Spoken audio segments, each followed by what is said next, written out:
Good morning and welcome to Today in L.A. If you're talking through a barrel this morning, we are. It sounds great, though. Mike Amos calling in from Great Beach, Florida. How's it down there? It's beautiful.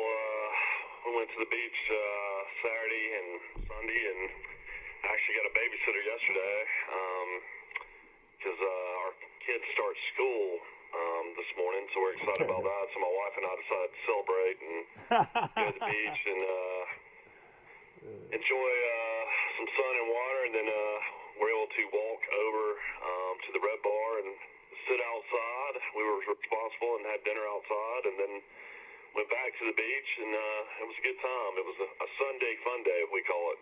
Okay, that sounds good. And was Red Bar packed? It was a good crowd, but I mean, we got there early and luckily found a table outside, so it worked out well. It was wonderful food as always, to say the least. Yeah. Okay, we've got big news this morning. The scary news as we've got another college conference, Mike, the Mid-American Conference.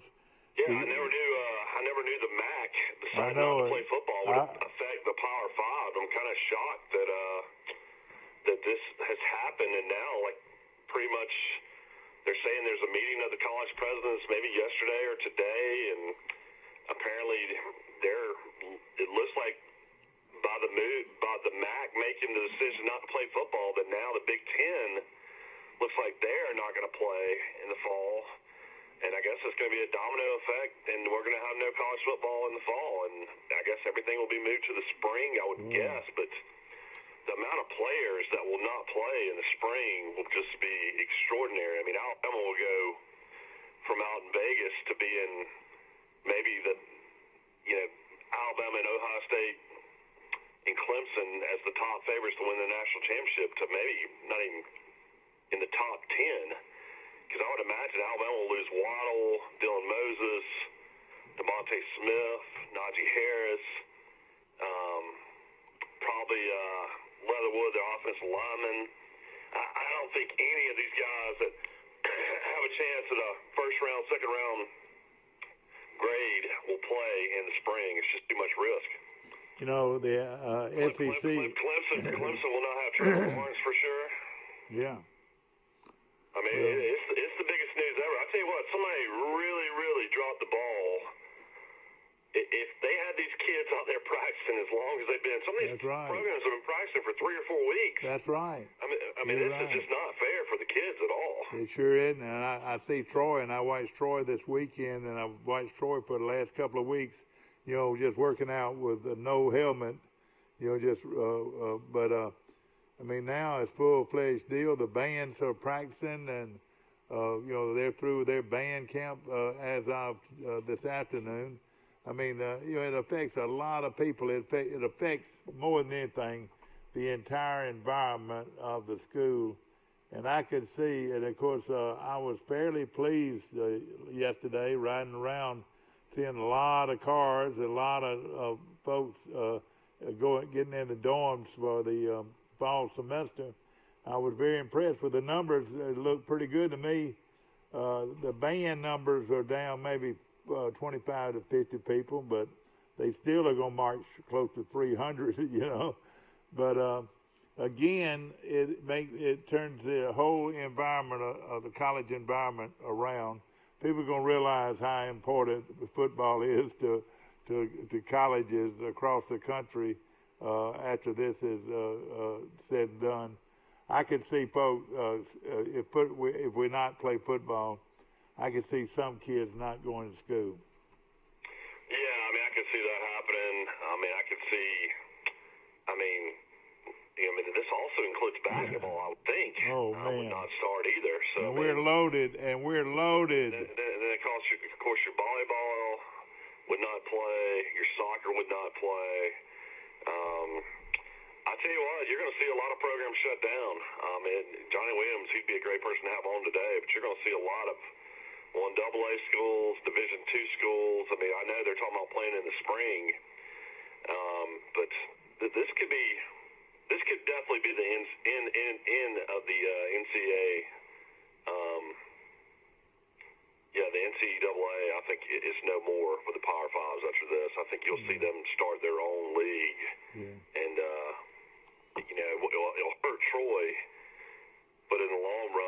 better for college football in general, that they won't have to go by any NCAA guidelines, and maybe these players can get paid a little bit more to play. I mean, a lot of people don't realize they get a lot of stipends to go along with their full scholarships and all their meals and stuff like that.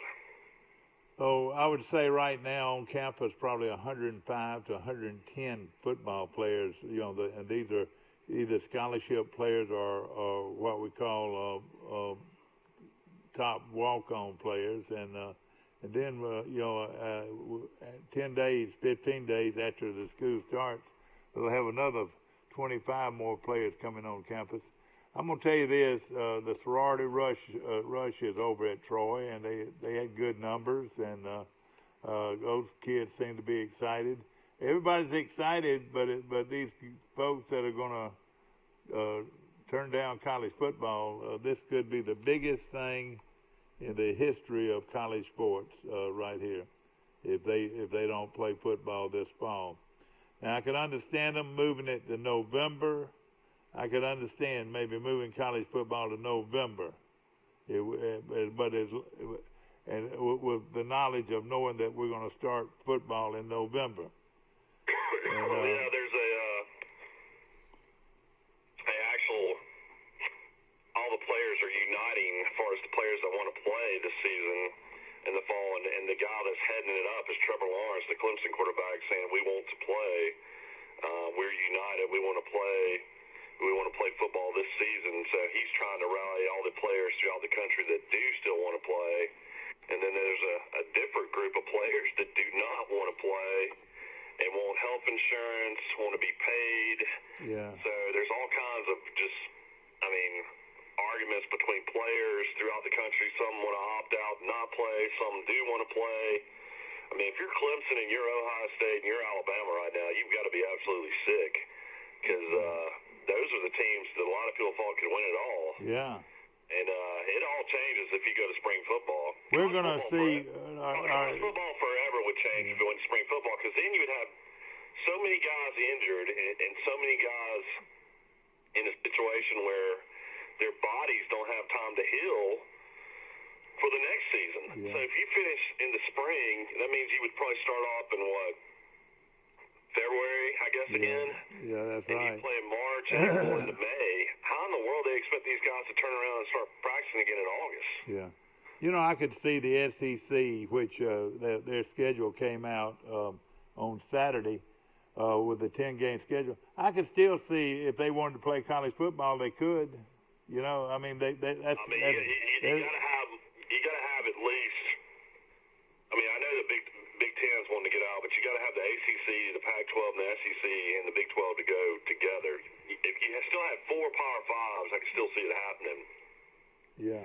And basically, Ohio State and those teams will just totally be out of the mix. Who this really tears up more than anything? The bowl games. The bowl games would be. The bowl games are no more. I mean, think about how many teams can make bowls now that the MAC play in. I know it. I mean, the MAC have 5 full-time tie-ins. Oh yeah, and you're right. They had a bunch of that would affect. Yeah, I don't know how they would do it. The little Mac caused this much of an uproar. Yeah, no question about it. And we're going to find out today. And boy, you're talking about a big decision. Whoa, this is a gigantic you're talking decision. about ADs and commissioners of these leagues. Basically, just their jobs are all on the line when it comes down to all this. Yeah. And the thing is I will say the virus numbers came down a lot yesterday. They were high again, but they were at 45,000 yesterday, new cases. But you're talking about they were at 70 about 10 days ago, and now the death toll was only 450. Which, I mean, I know that's still not great numbers, but it's definitely a lot better than when there's 70,000 cases a day. Pike County now totals 700 cases, or in that neighborhood, but hopefully, these cases are people that asymptomatic. That's right. A lot of it, and then of course, right here, going into the weekend, the total deaths for the state of Alabama was 1,674. and then added 20 added since Thursday. More than 19,231 cases going into last weekend. Then I was looking at some of our local people, like Butler County's got 759. Pike County has 690. Yeah. I was going to read what the conference, it says the commissioners of the Power 5 conferences held an emergency meeting on Sunday as there is growing concern among college athletic officials that the upcoming football season and other fall sports can't be played because of the coronavirus pandemic, sources told ESPN. No major decisions were made on Sunday night, but multiple sources in several Power 5 conferences have told ESPN that the commissioners have talked about trying to collaborate if their respective presidents decide to cancel or postpone fall sports. Several sources have indicated to ESPN that Big Ten presidents following the meeting on Saturday are ready to pull the plug on this fall sports season, and they wanted to gauge if commissioners and university presidents and chancellors from the Power 5 conferences, the ACC, the Big 12, the Pac-12, and the SEC, will fall in line with them. So this is definitely not for sure. This is what the Big 10 presidents want. So, said sources told ESPN the vast majority of Big Ten presidents have indicated that they would vote to postpone the football season, hopefully to the spring. A Big Ten official confirmed to ESPN that no official vote took place during Saturday's meeting. Yeah. So right now, this is just, You know what else we're going to have? Rumored to happen, but it's not officially happened yet. I'm going to tell you something else. If this goes through, if they shut down football, you know what you're going to have? You're going to have massive transfers. Massive. Oh, yeah, it's going to be... I mean, the best quarterbacks in the country could... you take these 4 outstanding quarterback Troy has. I could see them coming in there trying to get all 4 of them. They're that good. Wow, none of them have proven it on the field. So yeah, but hey, let me tell you this, brother. Whose eye is stronger when it comes to looking at a football player? You're looking at a guy that knows what a football player looks like. I'm just saying that not one of them has ever produced at the Division I level. Well, I know it. Well, that's your opinion and my opinion. I think Troy has 4 of the top quarterbacks in the country. It's a true fact. Yeah, well, it's a true fact, yeah. But hey, I know one when I see one. You're right. You're right. They haven't played it down yet, but I know a good-looking football player when I see one. It's like on that back 9 yesterday, and those punts start coming up short, and those shots start going into the bunkers. It's all about when you get in that pressure situation, how are you going to perform? You got to get in there and face a pass rush and make the right decision as far as who to throw to and when to check off and stuff like that. I mean, I tell you what, I watched the golf tournament yesterday where we might be seeing the next Tiger Woods. I mean, Colin Morikawa is the real deal. The guy's now won 3 times in 29 tournaments. He's 23 years old. Played at Cal. And I tell you what, if you don't think that kid had an advantage over the rest of that field, they said he'd played that course 13 other times. I guarantee you, him playing at Cal, he probably played that course 30 times at least. Well, he said he only played 12 times. He only said he played 12 times. That's a huge advantage for that kid. Oh, they said that. Trust me, I'm sure that kid played. That was probably just Cal events. That kid probably played that course on his own probably 30 times. Let me tell you, the biggest difference in that golf tournament was 100,000 screaming fans were not there. Hey, let me tell you, that made a lot of difference. That made a lot of difference. Was how much pressure they had on him. Those, how fans get on, especially the last 4 or 5 holes. No fans, no hollering, just as calm as he can be. He's a very good player now. He's a very good player. That was one of the best golf tournaments I've ever seen as far as television goes. That coverage was just outstanding. Yeah, Koepka choked yesterday. I tell you, if he looks at that leaderboard and Koepka's right behind him, I guarantee he probably falters. He probably doesn't win, but Koepka was out of it early. And then all the rest of the names, I mean, Dustin Johnson's won 20 times and won a major, but all the rest of those guys he didn't fear. So that kind of made him feel more comfortable, I'm pretty sure. I tell you, Paul Casey played great. I tell you, you're talking about driving. Everybody talks about all these long drivers. Casey was phenomenal driving the golf ball, and he almost won that thing. Of course, Dustin Johnson just couldn't make any birdies. That was his problem, down the stretch, and of course. I'll say this right now: golf is back and better than ever. Yeah, Whoever the commissioner is, the PGA Golf has just done an unbelievable job. It's just been so fun to watch. It would have been a lot more competitive, I believe, if you'd had hollering crowds. But I tell you, you're exactly right. There's so many good golfers. Oh gosh, man, anybody can win on the tour now at any time. And I looked at Tiger and looked at Phil Mickelson, and you're right. These young golfers are fixing to outrun everybody because they can hit it so darn far. I mean, it's a big difference hitting a 5-iron and hitting a 8-iron or a 9-iron or pitching wedge into the green. It's a huge difference. You want to know about money? Dustin Johnson made just it's the difference of making money. So Dustin Johnson's playing 18 and the tournament's already won by Colin Morikawa. You're right. But of course, he has the putt. He makes that putt. That's the difference right there, and probably about $400,000 when he made that putt. Yeah, he won $968,000, right at $1 million.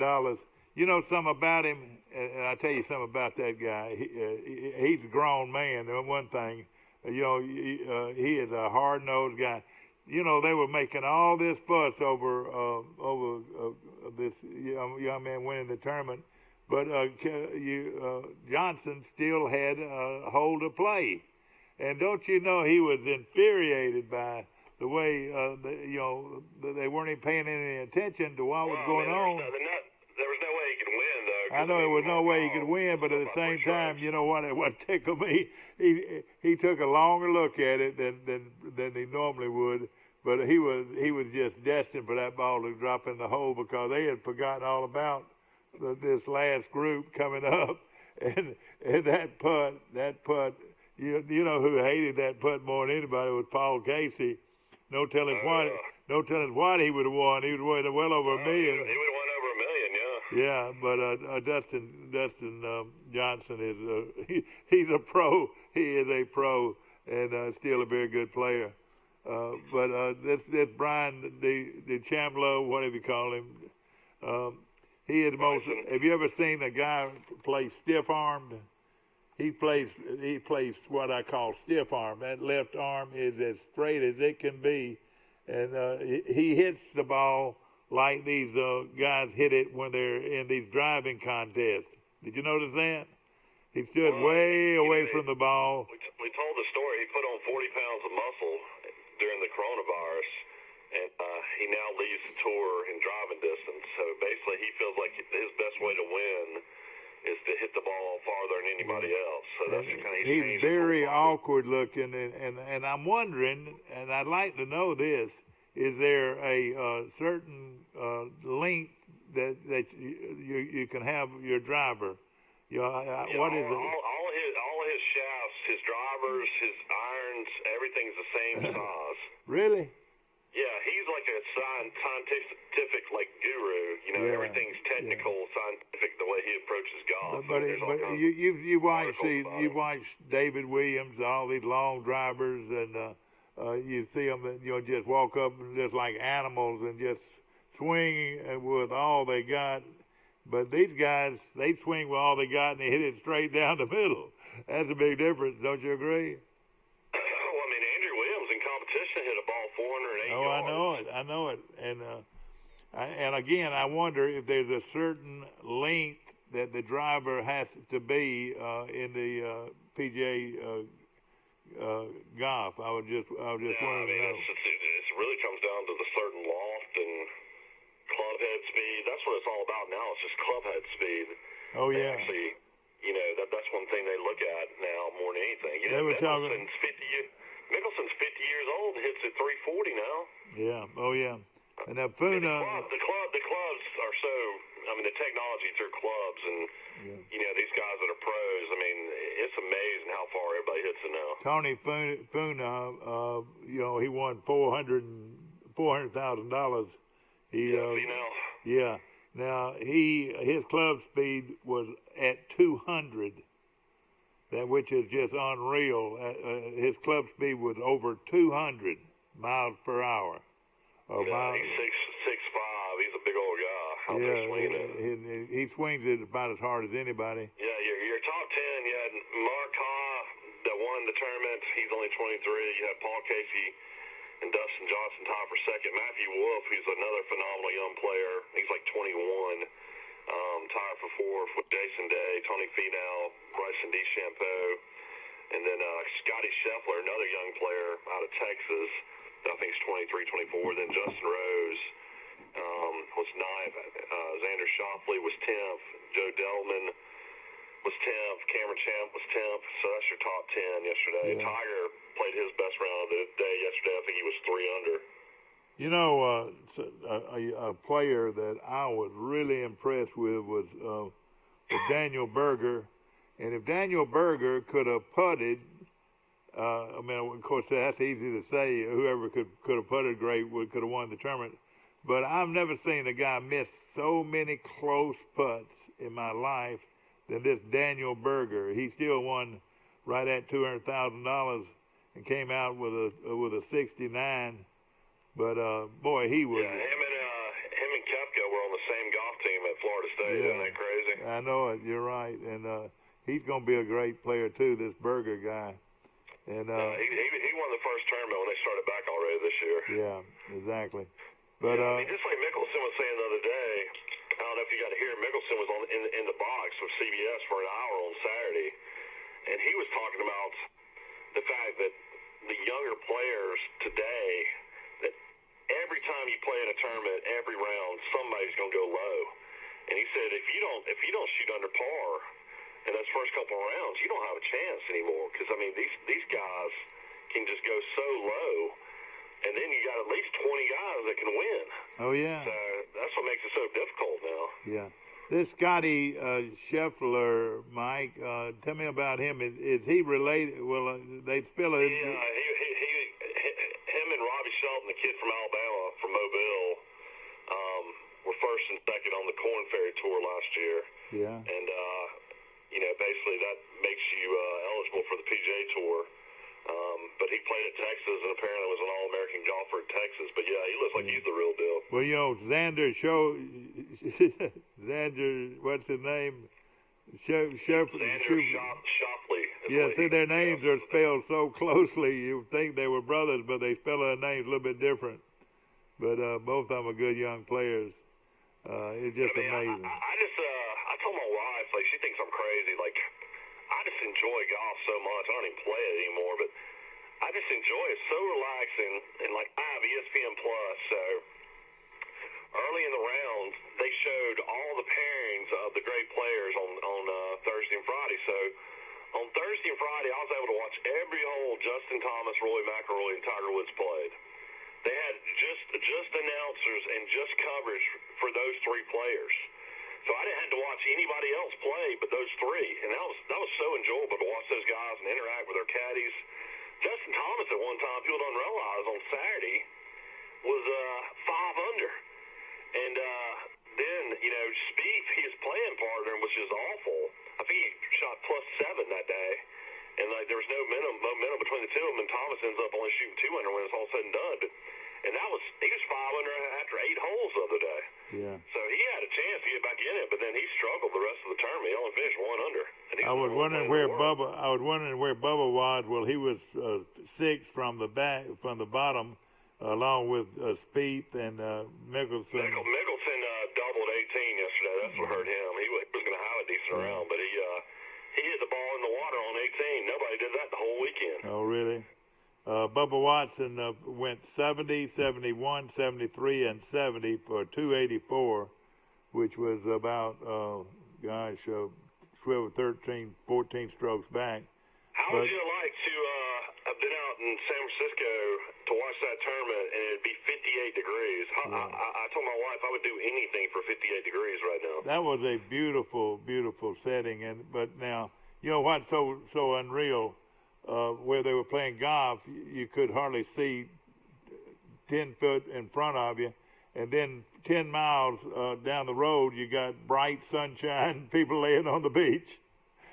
You know, it's just amazing. We went to San Francisco to watch Troy in the Silicon Valley Bowl, and it is a beautiful city. Yeah. It's just gorgeous out there. But you know, the difference though in the temperature and the visibility and everything, it was quite unique. Now on over, not far. Here's another article that just came out with the Big Ten on the cusp of canceling SEC holding firm. So that, I mean, just because the Big Ten opts out doesn't mean the other leagues have to. Exactly. And you know, and then you know, like we were concerned about the bowls, but if you can just be concerned about the season, and right now with 10 games scheduled already, that they're going to have a very legitimate SEC race. If you're playing your own conference and I guess your own conference, and you don't have to worry about any non-conference games. I guess you can do anything you want to, really.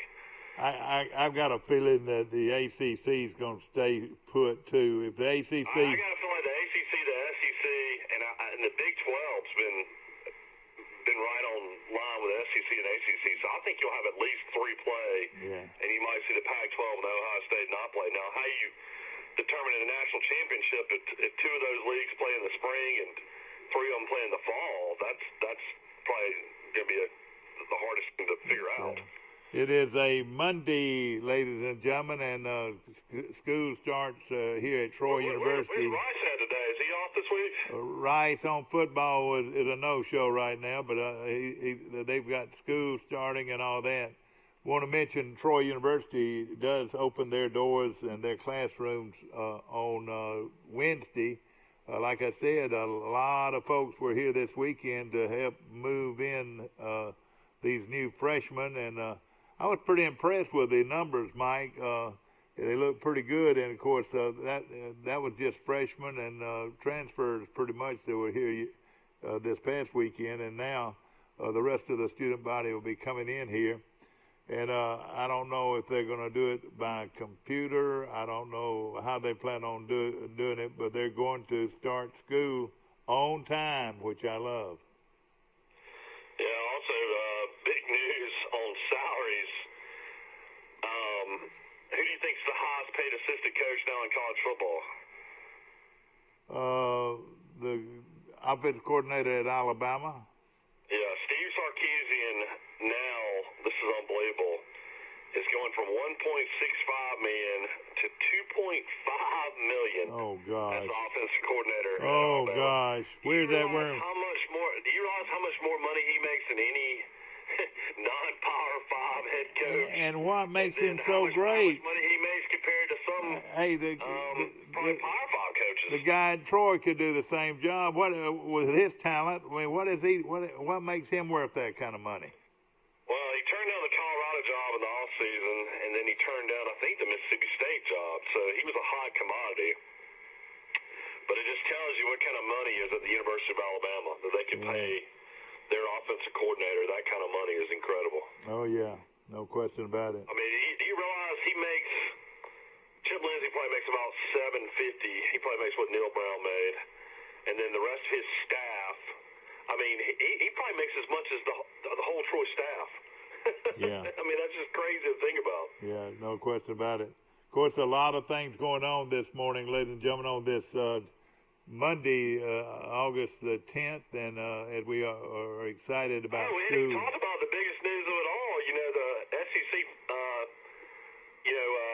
they had to add 2 more games to each schedule to make it 10, and Auburn adds, I think, are pretty tough. I've got it right here. Hosting Tennessee and then at South Carolina, but then who in the world did Nick Saban call Greg Sankey and say, this is who I want to play? Alabama's going to host Kentucky and on the road at Missouri. I mean, what in the world? That is like 2 of the best games they could have ever had. I mean, not to say Kentucky's, a cakewalk like they used to be. But I mean, they win 7 or 8 games a year, but I mean, it's a horrible matchup against Alabama. But I mean, Missouri, starting over with a brand new coach.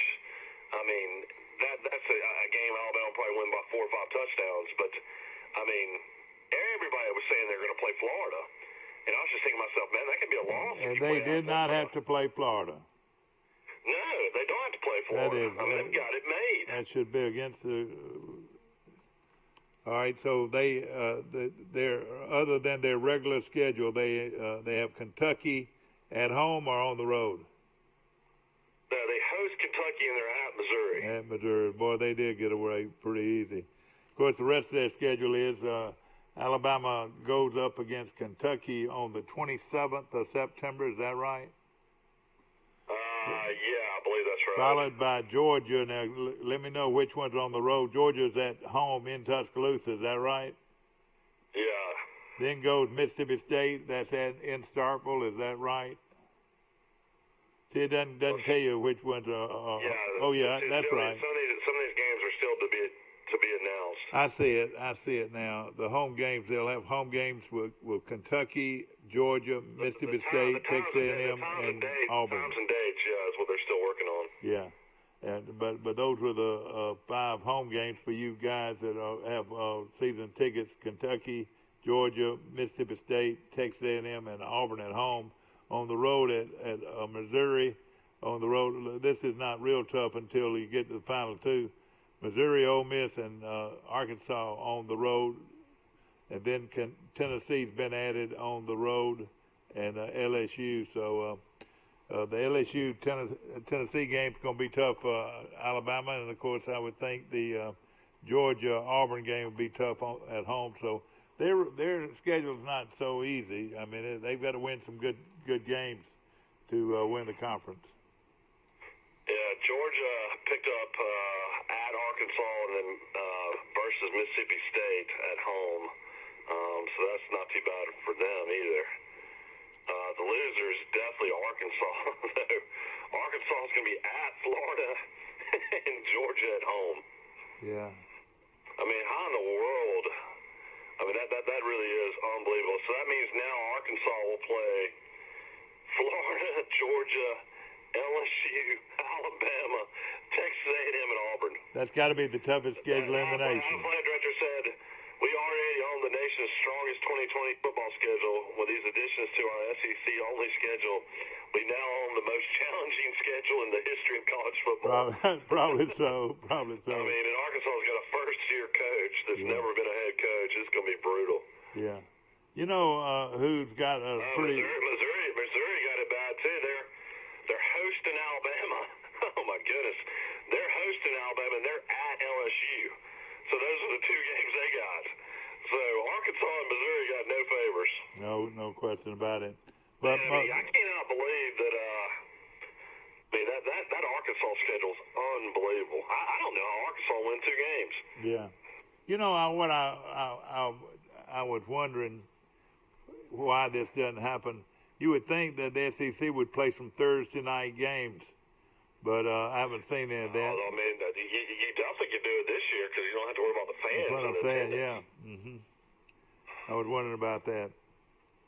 But so right now, the schedule has been released for the SEC, and each team has 10. Play, but the actual dates are not official yet. Yeah, and they cannot add an additional game. Is that right? No, they can only play 10, but they're not starting play till the 26th. Yeah. So there's been a big uproar as far as will Alabama and Georgia actually start the season, opening the season against each other. That's going to be very, very interesting. All right, we're going to put you on hold, Mike. We'll be right back with you on hold. Here we go. Good morning. You're on Today in L.A. How you doing? Hey, Mike, it's Will Matthews. Will Matthews, let me get you on with everybody else. Will, we're going to put you on hold, my friend. All right, I got both of you on. I got Will Matthews calling from Dothan, Ozark this morning. I'm in Dothan. Got a doctor's appointment in about 30 minutes. Okay, well, I hope you come out all right, man. Oh, yeah. Of course, Will Matthews is on the line. Also, Mike Amos on the line from Great Beach, Florida. Is Colin Marcotte, Will, the next Tiger Woods? A lot of people think he could be the great one. I think he's got it. I really do. And the guy's been good, Michael. He's won 3 times his first year on tour, so he's not. And he missed about a 3-footer in Texas that absolutely lipped out all the way around. I mean, he had a good putt and lost that tournament, so he could have been a 4-time winner in his first year. Well, hey, he was a 4-time All-American. Now, we're talking about first-team All-American. He was a 4-time first-team All-American at California. That's pretty good. Four straight years in college, he was an All-American. So, what's going to happen? Dad, I've been talking about it the whole show. Of course, there's rumors now that there won't be a season. The Big Ten's about to pull out. I mean, what do you think would happen if the ACC, the SEC, the Big 12, and the Pac-12 still want to play in the fall? I mean, how would you determine a national championship? I mean, would you just basically tell the Big Ten that they don't factor into the 2020 season? Absolutely, if they're not playing. So, I mean, if they wait to the spring, there's no way that you wait for the results in the spring to play a playoff. I mean, you would have to go ahead and play the playoffs and basically just say that if you pull out and the conference doesn't play with these other conferences, because I told Dad they don't have to go in with anybody now. They're playing against their own conference members. They're playing against 10 games against each other. Yeah. And Michael, I'm gonna be frank with you. I think they ought to wait till January and start the season. Now, and what's it gonna hurt? Yeah, college that's right. Football is big enough. It's big enough to compete against any other sport, and they can start in January, and they be through in April. Yeah. You can do basketball at the same time, and you can still move basketball back maybe a month and have March Madness in April or May, and then go back to the regular thing next year. You know what they could do and might get it. The thing that they're worried about is injuries and players physically being able to play a spring and then turn around and have to be practicing again in August. I mean, I don't know if a player can recover that quickly. You need some downtime in the off season, so that's another thing they got to factor in. I agree with January way more than I agree with the spring. Well, they could just start it in January. Yeah. They could treat their preseason right now sort of like spring football. They could like spring football. They could even have Mike could even work it out where they could have a spring game. But they had a spring game though, didn't they? No, a lot of people didn't get. All right, okay, all right. Well, see, they could treat it like it was. Teams that got 5 practices. Yeah, it could be treated like a spring game, and then wait till November or December or even January to start the season. But it's going to have a huge impact on college. Alabama will have at least 10 players that are either first and second round picks that will not play in the spring. There's no doubt about it. Yeah, they would be stupid to play. Yeah, you're right. I mean, you're costing you and your family millions of dollars probably. So you got to sit out. Well, so much remains to be seen. They had that meeting. Have they had a result? Is this the final meeting, or what is this? That's what I'm saying. This was just basically the presidents and chancellors met from all the Power 5 conferences, and apparently the Big Ten presidents and chancellors are the ones that want to cancel the season. No other conference has made any kind of comment whatsoever.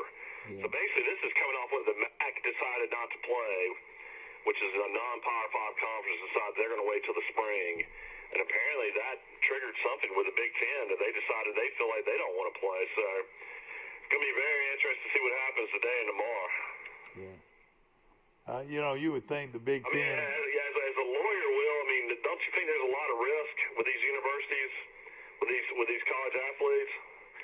I don't think so, Michael. They'll make them sign waivers and whatever, And it's basically blackmail. You either sign a waiver or you don't play. Yeah. And it's not fair, but that's the way they're going to play it. Well, I mean, they've already said their scholarship was going to be good regardless if they played or not, and that's why they've already had 30 guys in the SEC decide not to play. Yeah. Yeah, and you'd be an idiot to play if you were going to be a top draft choice. You'd be crazy. Yeah. Yeah, I mean, that's why Trevor Lawrence is campaigning, we want to play, so he's getting getting all the players throughout the country and trying to make his voice heard because he wants to play in the fall because he would not play in the spring. There's no way. He's the number one pick in the draft. Yeah.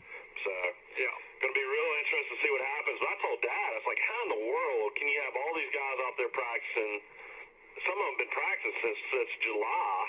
I mean, you just can't do that to these kids. Tell them last minute we're not going to play. I mean, Troy's supposed to play in 3 weeks. That's right. And could play. Listen, they still could pull off less than 3 weeks. They could still pull off an August 29th game if they needed to. Yeah, even though they don't know their opponent. What happened to the game against NC State? Is that over with? Yeah, but they look like they have added 2 games against Middle Tennessee State. I don't know if that is official now or not. Where they would play one game at Middle Tennessee to open the season, and then in November play them again. Yeah, which would be a good matchup, Conference USA against the Sun Belt. But NC State, the ACC is playing only a conference only, but one out-of-conference game, and the one out-of-conference game, NC State picked up Liberty, so they're playing Liberty and Hugh Freeze instead of Troy. Yeah. And that might make, listen to this, NC State has to pay some money, if that's the case. No, they're considering it an act of God, so they're basically, they're not having to, do anything as far as the contract. Well, maybe so. But, of course, again, this is, and I hate to say this how important college football is, but I think people are fixing to find out how important it is. I can see kids dropping out of school, not even going to school this fall because of not having college football. I think it's that important to your college environment. It's going to really kick your college environment in the tail, even though they've had Rush and Troy opens their doors on Wednesday. Hopefully the Sun Belt will hold true. And if the Sun Belt wanted to play during the season, they could. I would think it'd be left up to them, wouldn't it? Well, they're just playing really for a conference championship. And a chance to go to bowls, but who knows if bowls are even going to happen anymore? So I don't know where their stance would be. Bowls can't happen without people, and I don't see no question about it. Well, most of the bowls are paid for through title sponsors too. I don't know. We'll see. We'll see something here by the end of the week to know what's going to happen for I'll sure. try to get a call in tomorrow. Just like Dad mentioned earlier, the transfers of players, if this happens, will just be the craziest thing we've ever seen in our life. We thought the transfer portal was crazy. It's just going to be unbelievable what's going to happen if they don't play until the spring. A lot of these kids are going to go elsewhere.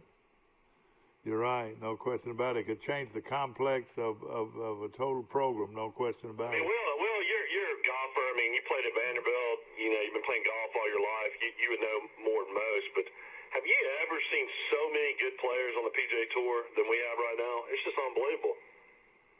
Well, it's a credit to the colleges now. They have coaches that are actually teachers, that help players. I want to say this guy had been coached since he was an 8th grader or something by the same coach, wasn't he? Michael, when I went to Vandy, my golf coach was the retired athletic director that was 80 years old, and he played golf, and he was a nice fellow. His name was Jess Neely. That's right, Jess Neely, and Jess Neely didn't know anything about golf. Alabama was the first school in the SEC to have a golf coach that knew golf. They had Conrad Railing. He was a pro teacher, and he was very good teacher. And Dragoin, who was from Troy, Alabama, Dragoin was Auburn's coach. He was a wrestling coach. I know, that's what I'm saying. And he just went around with the golf team just for the hell of it. And it was like that everywhere. There was nobody except Alabama had a coach. Now Florida had Buster Bishop. Buster Bishop was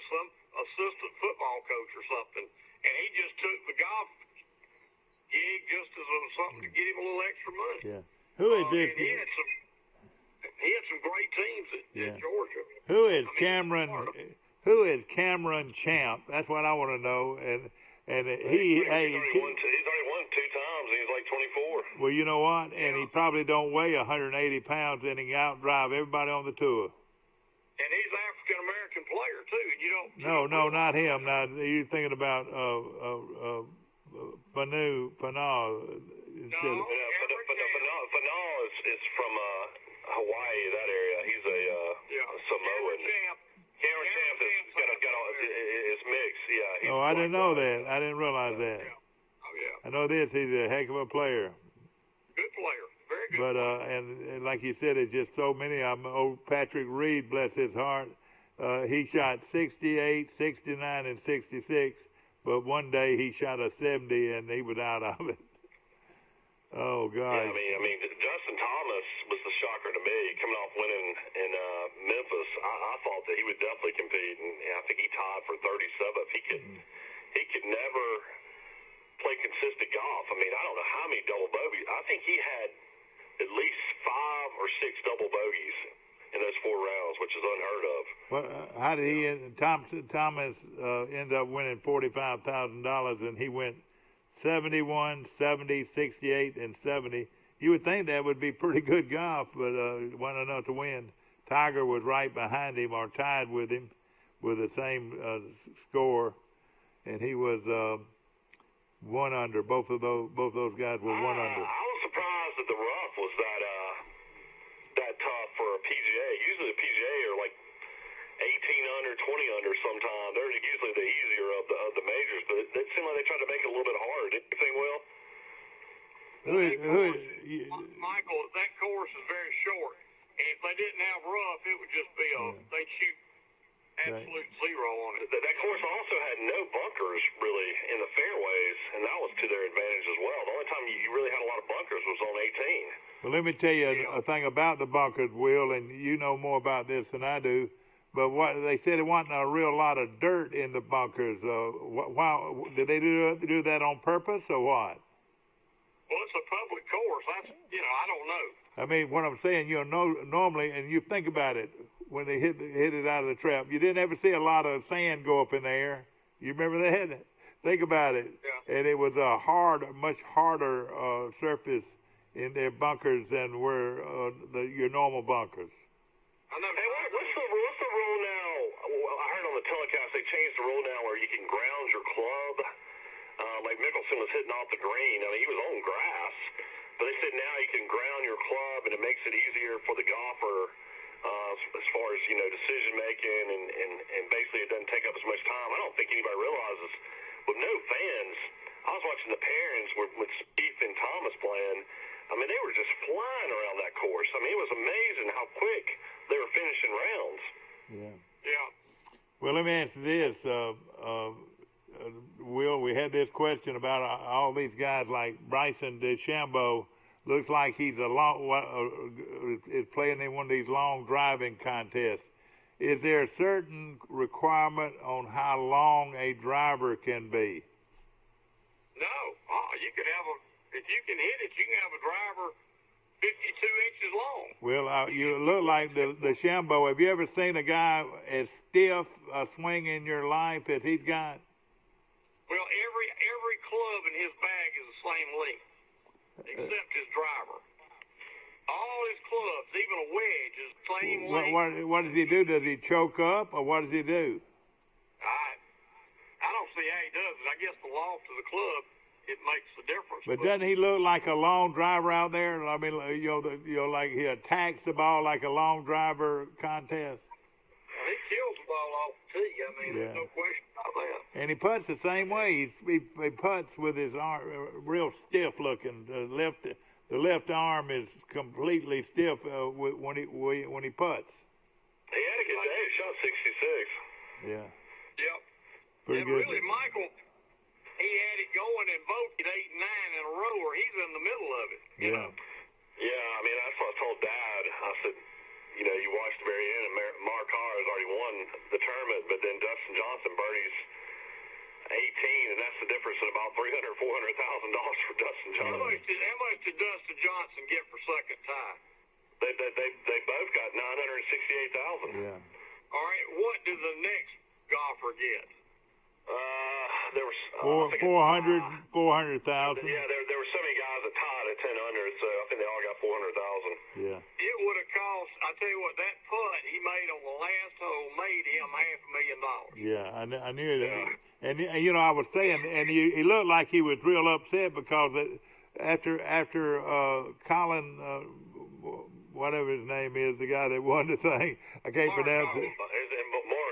Morikai. After he had finished, it was like the whole tournament was over, and here Dustin Johnson still on the course. You could tell on that last putt he was teed off. You could tell he's real teed off, and darn if he didn't split the hole and come in for a tie for second. I was proud of him the way he played. Well, think about it. He's a one-stroke leader going into the last day. He shoots a 68 and gets beat by 2 strokes. Yeah.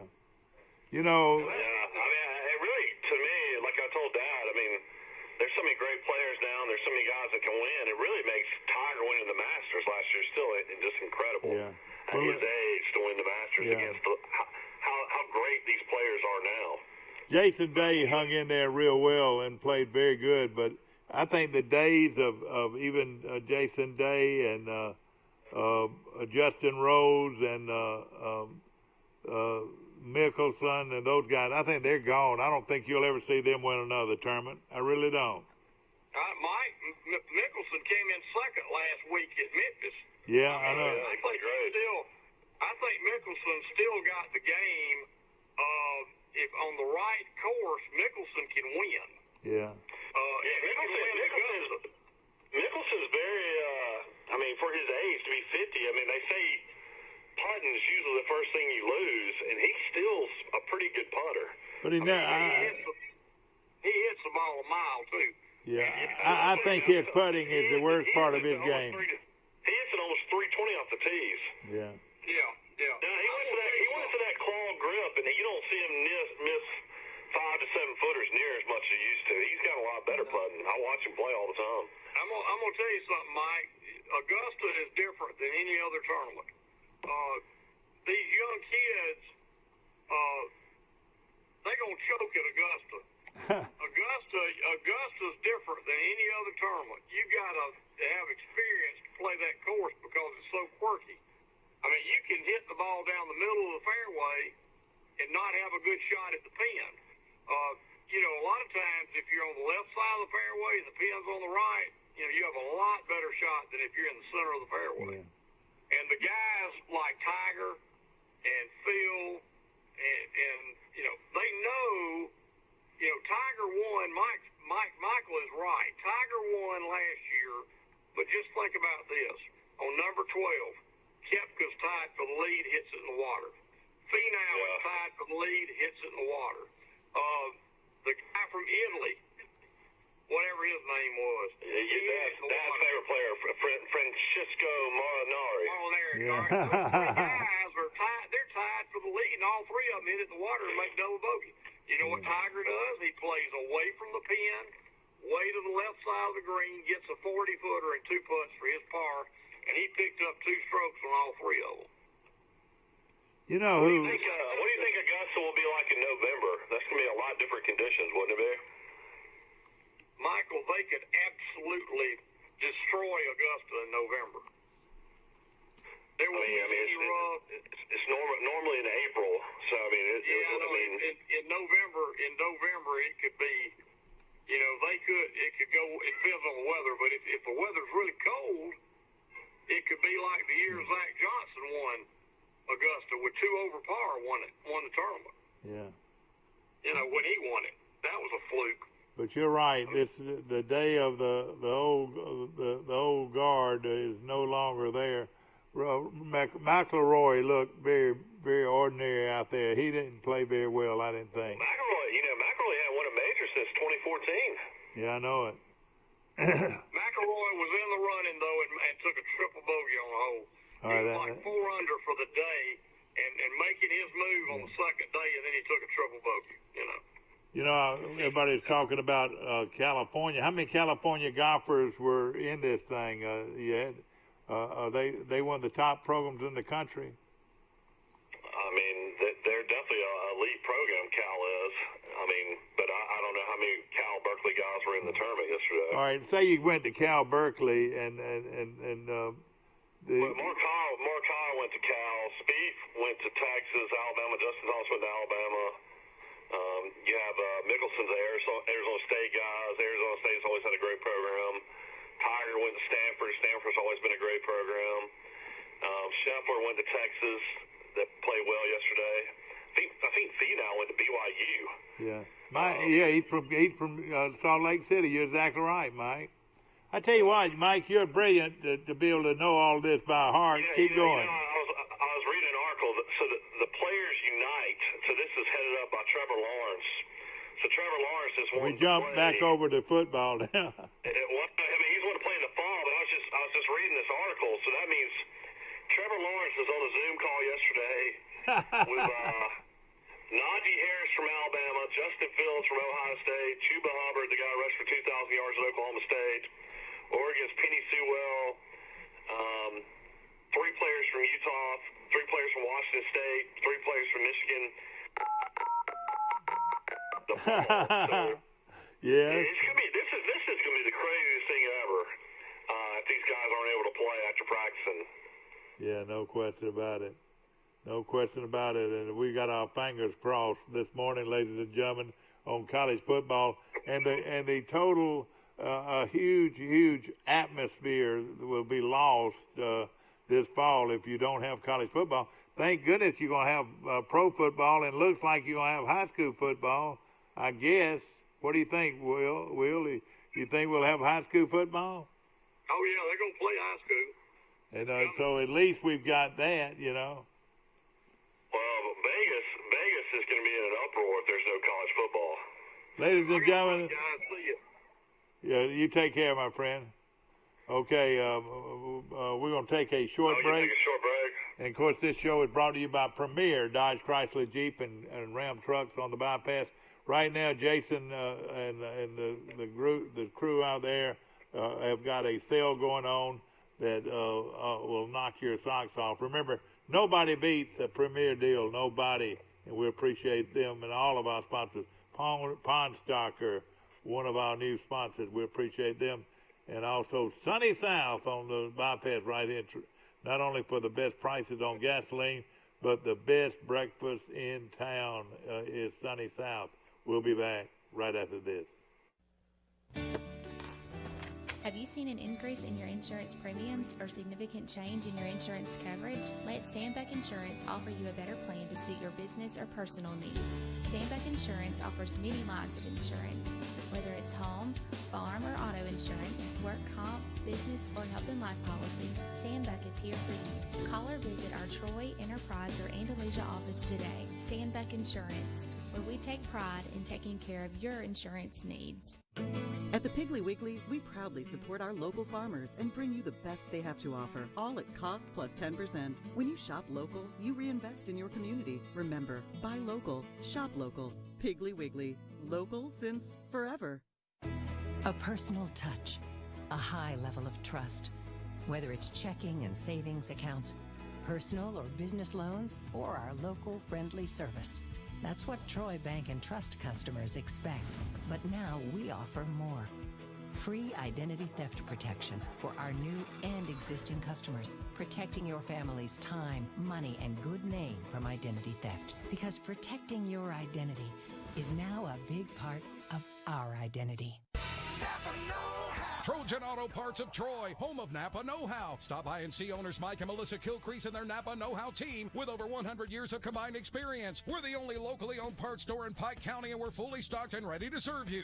We pride ourselves on being your go-to parts store, not only for the simple items, but we specialize in those hard-to-find items as well. Trojan Auto Parts, the right part at the right price at the right time. Napa, a name you've trusted here in Troy since 1945.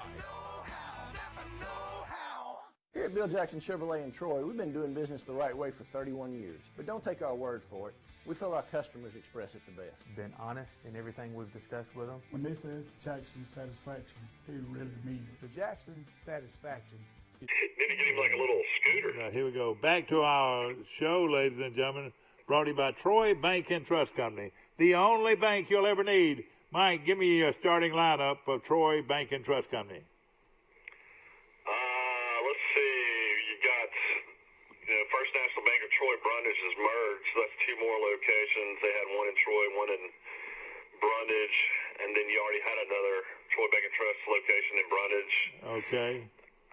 Then you had three branches in Troy before that of Troy Bank and Trust, and then Elba, Enterprise, Ozark, New Brockton. No, we don't have one in Goshen. Ozark. Ding, ding, ding, ding, ding, ding. No one. We don't have one in Ozark. Okay, New Brockton, Goshen, Dauphin, Auburn. Yep. Is that it? All right, you got two in Dothan now.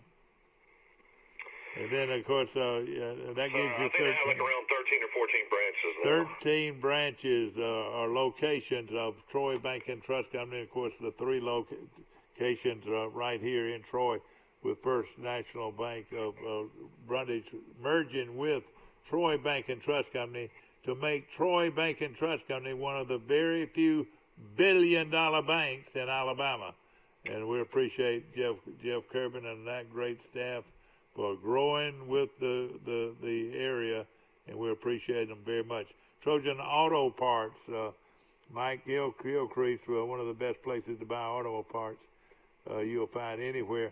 We'll also mention we need to get Maxwell Stephen Federal on the Credit show Union. to give us Stephen or Chuck Dunn to give us an update on the Arrington. What are they? Purple Cats, yeah. Of course, they'll get ready now. Charles Henderson, Mike, plays their jamboree against the Pike County Bulldogs. Not this weekend, but the next weekend. I want to say it will be on the 22nd or 23rd, something like that. On their surely Charles Henderson and Hoskins they're in full pads now, aren't they? Well, I would think so. They've been practicing since June, so they. Then, of course, Pike Liberal Arts, they're busy practicing. And I want to say that's when that Pike County Charles Henderson game is going to be. This weekend is the 16th. Is that right? We're looking right now to this morning at the 10th. So yeah, that's right. So next Monday would be the 17th. Yeah, 17th. Saturday would be the 15th, and then Sunday the 16th. So we're talking about, what, the 24th, I want to say the 24th would be on that Friday when Charles Henderson and Pike County High School play in their annual jamboree, or their which is they'll play on the 21st. Oh, 21st. Wait a minute. Is it Friday? Friday week will be the 21st. Well, no, I mean, I'm just saying that today is Monday. Okay. Somebody needs to look at a calendar, don't they? We don't have a calendar looking at us right now. They play on Friday nights, is that right? Yeah, they play on Friday night before the season starts. So, yeah, this Friday will be the 14th. Yeah, they play on the 21st. Yeah, the 21st, okay. They play on Friday the 21st, so that'll be a big game. And I want to say that game's going to be played at Pike County High School. Is that right? No clue. I don't know where they played it last year. We're going to find out in a few moments. Somebody call in, if you will, to help me out this morning. I mean, I don't have a calendar. I think Charles Henderson always takes that game pretty seriously, but let's always remember that game doesn't count. Yeah, I know it. But, and of course, a good way for both teams, of course, last year, Pike County ran the table until they got in the playoffs and had a great... They ran into T.R. Miller, and T.R. Miller was coached by that great Maplesville coach, and they ran into a buzzsaw. But I tell you what, they had a great year, and what a super job Coach Holland did. You've known Coach Holland for quite a while now, Mike. What is your feeling about him and his program?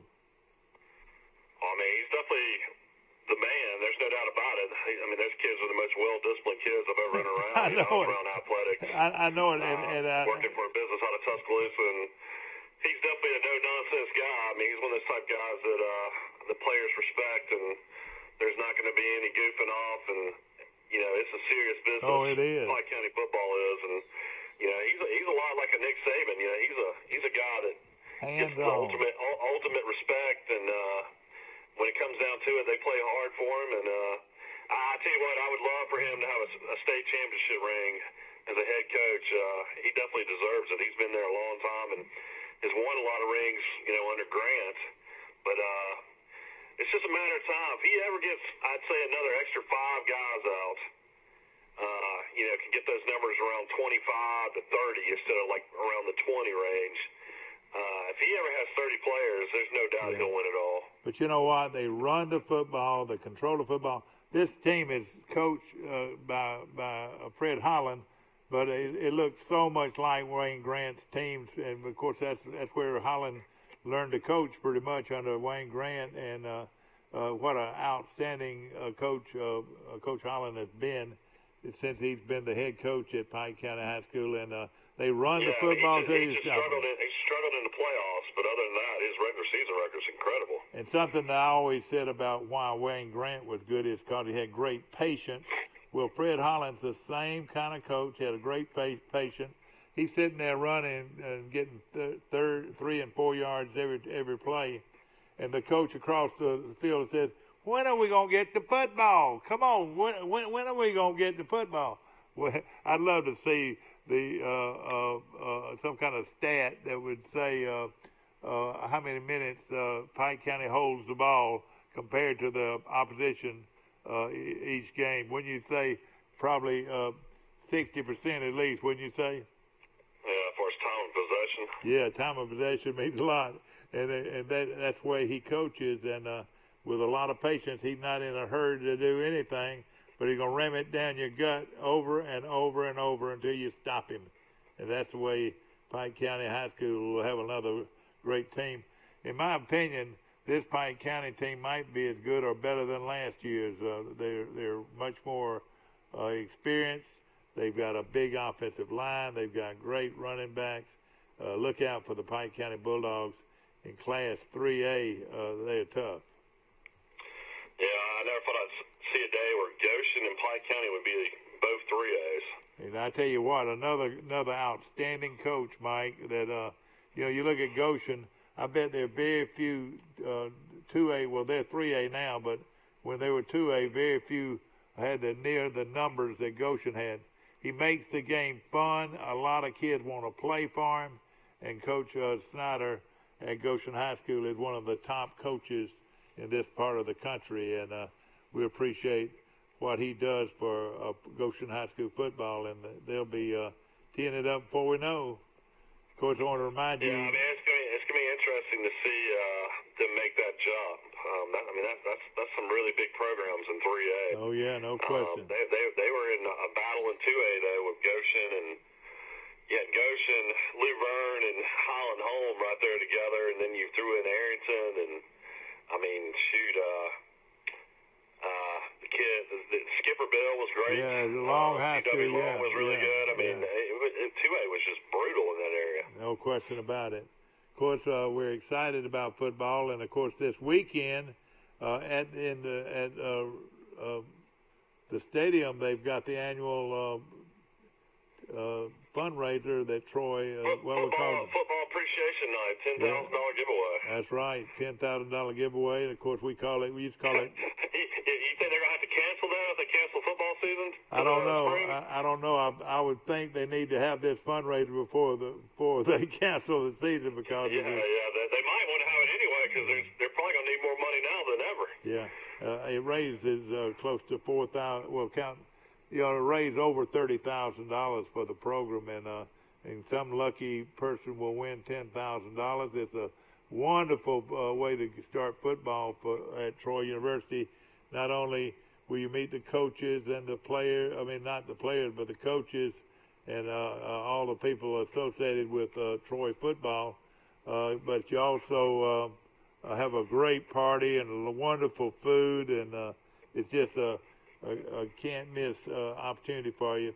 Tickets are $125 per person, but now if you want to go in with friends on hands, or you can do that too. but it's a wonderful way to give to Troy University's football program, and of course it'll be a good opportunity to meet and get involved with the coaching staff and all the fans of Troy University. That's this Saturday night at Veterans Memorial Stadium at 6 o'clock. And then, of course, earlier in the day, there'll be a Meet the Trojans will be, I want to say, at 1 o'clock on Saturday. And then, of course, they'll have a scrimmage probably around 9 o'clock Saturday morning. So it's a big weekend, and also a big weekend for alumni. They have their alumni workshop, which starts at 8 o'clock on, 8:30 on Saturday, and big hot breakfast and so forth. So when does Troy University start? This Monday or next Monday? No, Wednesday. They start this Wednesday. In 2 days, they hit the classroom. Or 3 days. Basically, everybody's already paid for the fall. So I would imagine whoever's on campus is going to school. I don't know. I mean, I think it'd probably be too late if they decide not to have football for these kids.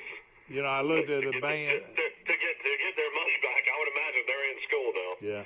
You know, I talked to our band director briefly on Saturday, and I asked him how did the numbers look. He said they're a little bit down, but I rode by there. You can't tell the difference because it looks like let's say around 300, I would say, that are here to start the season. And again, what's going to happen to football is going to affect not only our student body, but our marching band, our cheerleaders, our players, and our administrative people. And everybody's excited about school starting, but this decision that will be made in the next couple of days will have a huge bearing on what's going to happen with Troy University's enrollment, and then, of course, what we like to say, coming home to Troy, and welcome home to all you freshmen and you new students. We wish you a great fall season, and right now, so far, so good, and hopefully that's where it's going to be. I'm about to take your little grandkids to their first day of school, so of course, we got to cut it. Tomorrow. Thank you so much, Mike Amos, calling from Grayton Beach, and I hope that you've enjoyed today's show. Of course, we'll wait. My good friend Jeffrey Bennett and the Wiley Sanders truck line shows, which comes on our dial here, same dial. So keep it right here for his show, which starts in about 15 minutes from now. Of course, we appreciate all of our sponsors, of course, especially our good friends at Premier Dodge Chrysler Jeep and Ram Trucks on the bypass right here in Troy, and they've got a sale going on that will not be matched by any sale anywhere. And of course, remember, a premier deal is a deal that you won't find anywhere. As far as having a great vehicle and at a very good price. Remember, Premier will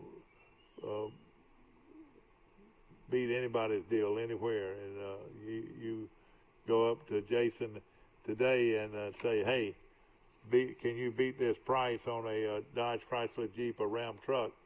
And if he says yes, he's going to give you a deal that you won't want to refuse. And we appreciate him so much, as we do all of our sponsors.